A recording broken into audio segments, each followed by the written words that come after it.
Many people assume change begins with something obvious, a decision, a moment, a clear turning point where something finally clicks. But most of the time, that's not how it happens. The first shift doesn't feel like a breakthrough. It doesn't feel big. It doesn't feel certain. It doesn't even feel like change. It feels small, almost forgettable. And because of that, people overlook it. You might expect change to feel like clarity, like confidence, like you finally figured something out. But more often, it starts as something far more subtle. Not the big decision, that was already made. A different response to what is no longer working. A pause where there didn't used to be one. A moment where you almost go back to the old way and then don't. And it's so subtle, you're not even sure it matters.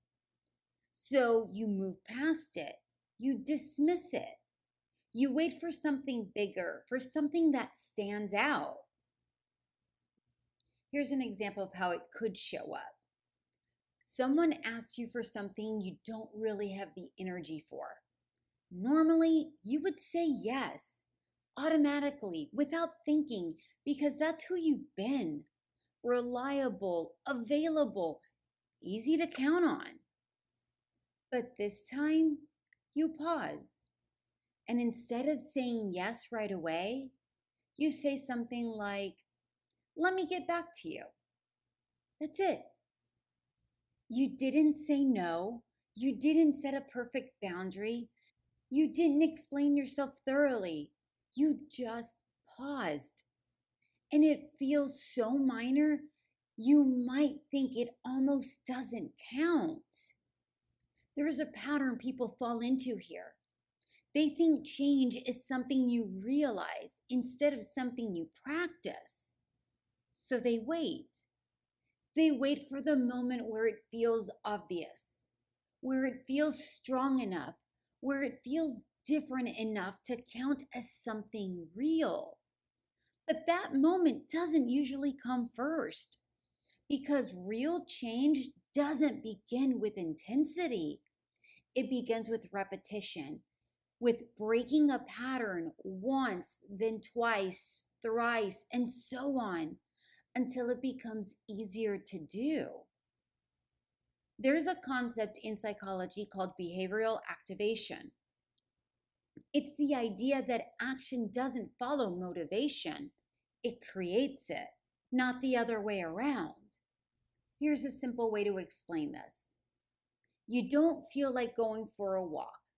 No energy, no motivation, so you wait, hoping that maybe you'll feel like it first.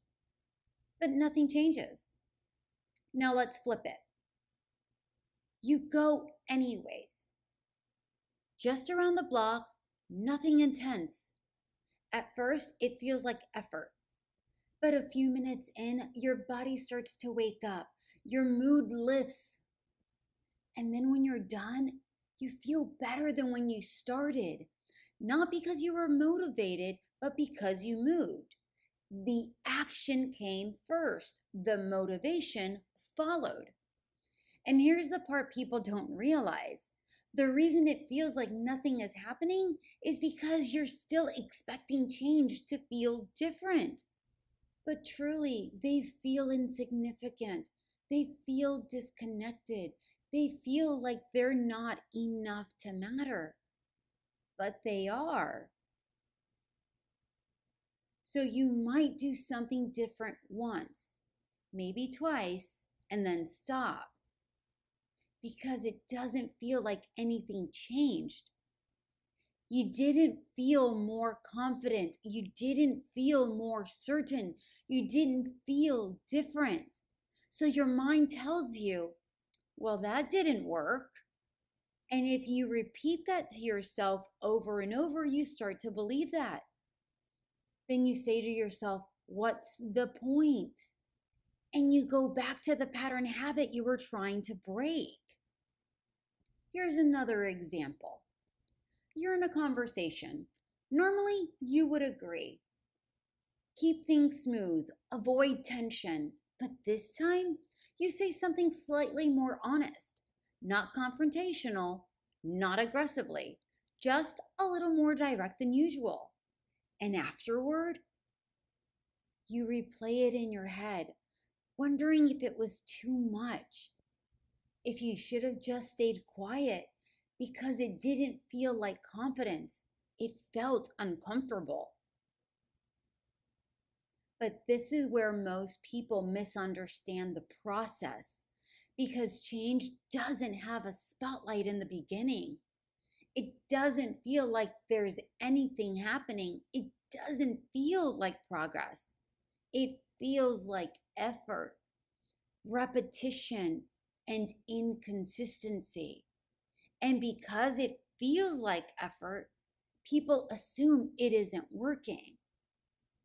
There's another idea that connects to this. It's called habit forming.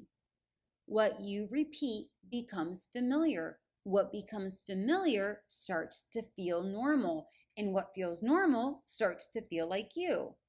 But in the beginning, none of that is there yet.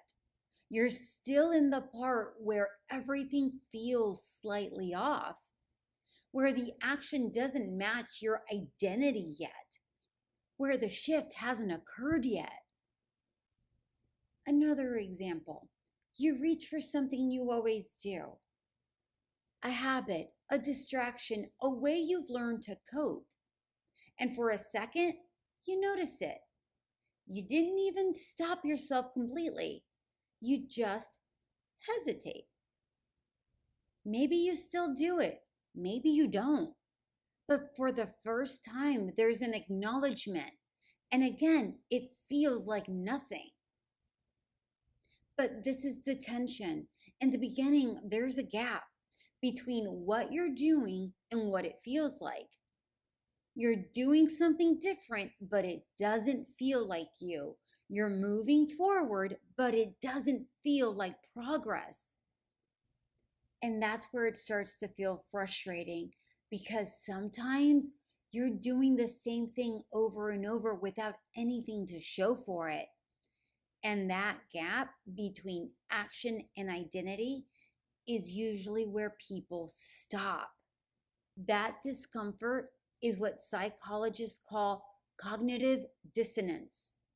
It's the unease that rises when your actions are starting to change, but your identity hasn't caught up yet. And your brain wants to resolve that.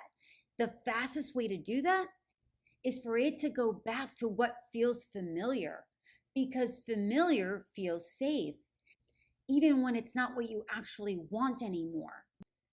But there's another way to resolve that tension, not by going back, but by staying, by continuing the action long enough for your identity to catch up until it feels natural. And that part takes time and feels longer than most people would like. So the same person who paused before saying yes, if they do that again and again and again, eventually something changes. Not all at once, but slowly. The pause starts to feel less forced. The response starts to feel clearer. The discomfort loses its grip until one day they don't feel like they're trying to set a boundary. They just are.